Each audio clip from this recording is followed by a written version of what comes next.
ብዙ ሴቶች በእውነተኛ ፍቅር ታምነው የሚወዱትን ወንድ ልብ ለመማረክ ብርቱ ጥረት ያደርጋሉ። ሆኖም አንዳንድ የፈለጉትን ያህል ውጤት ላያገኙ ይችላሉ። ለምን ብላችሁ አስባችሁ ታውቃላችሁ? ምናልባት ምክንያቱ በውጫዊ ግፊት ሳይሆን የሰውን ልጅ ስነ ልቦና በጥልቀት በመረዳት ላይ ሊሆን ይችላል። ወንዶች የሚመሩት ለተጨባጭ ግፊት ሳይሆን በውስጣዊ ስሜቶችና ባልተገሩ ፍላጎቶች ነው። ዛሬ አንድ ወንድ በዝምታ እንዲወድሽ፣ እንዲያስብሽ አልፎ ተርፎም በጥልቅና ዘላቂ ፍቅር እንዲያዳብርልሽ የሚያደርጉ በሳይንስ የተረጋገጡ 3 የስነ ልቦና መሪዎች እነግራችኋለሁ።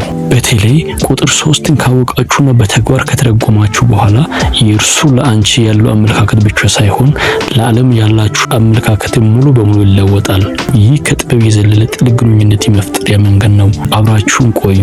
አንደኛና የመጀመሪያው የሙሉ ህይወት ኃይልና ስሜታዊ ነጻነት ነው። ብዙ ጊዜ በግንኙነት መጀመሪያ ላይ የምንሰራው ስህተት ሙሉ ትኩረታችንን ለአንድ ሰው ብቻ መስጠት ሊሆን ይችላል።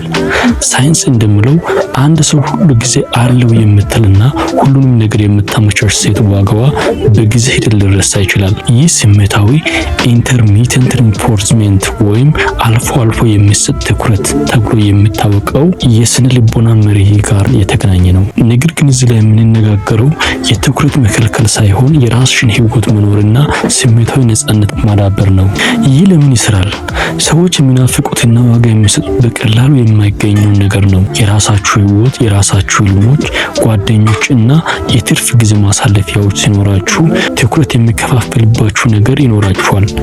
ይህ ማለት ሁሉ ጊዜ የምትገኝ ሴት አትሆኝም ማለት ነው። ይህ እውነታ ደግሞ በውስጡ የተደች ምን እያደረገች ነው? በእውነት ስራ በዝቶባታል ወይስ ለእኔ ቦታ መስጠት አልፈለገችም የሚሉ ጥያቄዎችን ይፈጥራል። እነዚህ ጥያቄዎች ስለ አንቺ ጥልቅ ጉጉትና የማወቅ ፍላጎት ይፈጥራሉ። ይህንን እንዴት በተግባር እንተረጉመዋለን? የራስሽን ዓላማ ፍጠሪ። ሁል ጊዜ አንቺ ቀድመሽ አትደውይ ወይም መልእክት አትላኪ። አንዳንድ ጊዜ እርሱ እንዲናፍቅሽ እድል ስጪው። የራስሽን የጊዜ ሰሌዳ አክብሪ። ለቀጠሮዎችሽና ለግል ጉዳዮች ቅድሚያ ስጪ።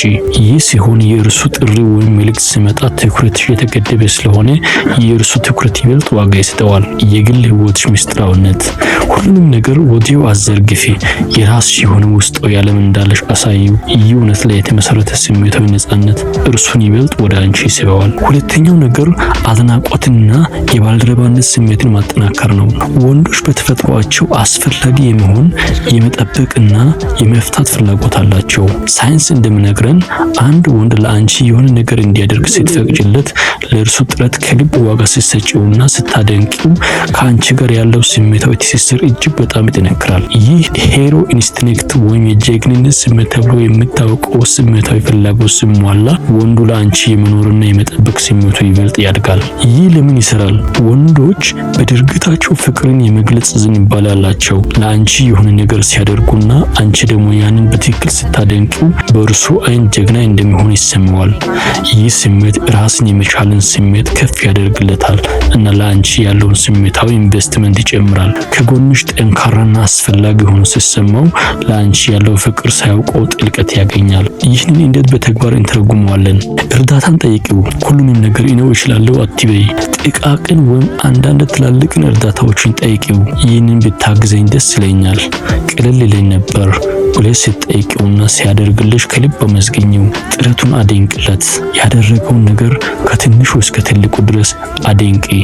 በእርግጥ በጣም አግዘኸኛል፣ አስደስተኸኛል፣ በጣም ችሎታ ያለነ፣ ይህን ባንተ ባልሰራው ኖሮ ይከብደኝ ነበር ብለሽ አሳውቂው። የእርሱን ሀሳቦች አክብሪ። በውሳኔዎች ውስጥ የእርሱን ሀሳብ ጠይቂ። በዚህ ጉዳይ ላይ ምን ታስባለህ? ምክር እጅግ ጠቃሚ ነው ብለሽ ስትጠይቂው የባልደረባነት ስሜት ይሰማዋል እና ዋጋ እንደሰጠው ይረዳል። ሶስተኛውና የመጨረሻው ነገር የእውነተኛ ማንነትሽን ውበትና የስኬት ምኞትሽን ማሳየት ነው። ይህ በጣም ወሳኝ ነጥብ ነው። እናም ብዙ ሴቶች ትኩረት የማይሰጡት ጥልቅ ምስጢር ነው። ወንዶች ለራሷ ክብር ያላትን፣ የራሷ ህይወትና ግብ ያላትን፣ በራሷ የምትተማመን ሴት በዝምታ እንደሚያደንቁና እንደሚሳሱላት ሳይንሳዊ እውነታ ነው። ይህ ምስጢራዊነት ከማለት ይልቅ የእውነተኛ ማንነትሽን ውበትና ውስጣዊ ብርታትሽን ማሳየት ነው። ይህ ለምን ይሰራል? ሰዎች በራሳቸው የሚተማመኑ፣ የራሳቸው ዓላማ ያላቸውና ህይወታቸውን በደስታ የሚኖሩ ሰዎች ይበልጥ ያደንቃሉ።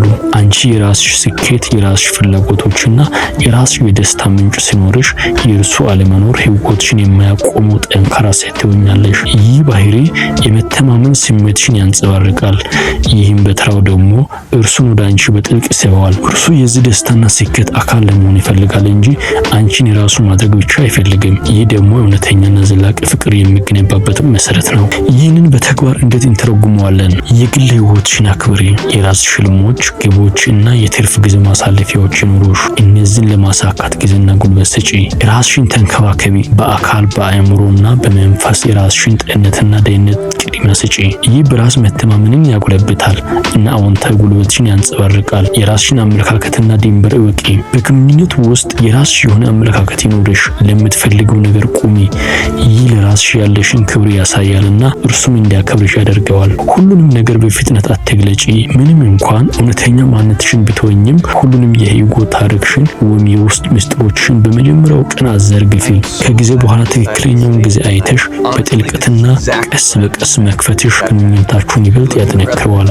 እነዚህ ሶስት ጥልቅ ስነ ልቦናዊ መሪዎች የራስሽን ሙሉ ህይወት መምራትና ስሜታዊ ነጻነት ማዳበር፣ የእርሱን የጀግንነት ስሜት በአድናቆትና በባልደረባነት ማጠናከር፣ እንዲሁም የእውነተኛ ማንነትሽን ውበትና የስኬት ምኞትሽን ማሳየት አንድን ወንድ ሳታስገቢው ከልቡ እንዲያፈቅርሽና ዘላቂ ትስስር እንዲያዳብርልሽ የሚያግዙ ትላልቅ ቁልፎች ናቸው። እነዚህን መሪዎች ስትተገብሪ ከውጫዊ መስህብ አልፈሽ ወደ ጥልቅ ስሜታዊ ግንኙነት ትሸጋገሪያለሽ። ከነዚህ መሪዎች ውስጥ የትኛው ይበልጥ አስደናቂ ሆኖ አገኘሽው? ወይም የትኛውን መተግበር ይበልጥ የሚከብድሽ ይመስልሻል?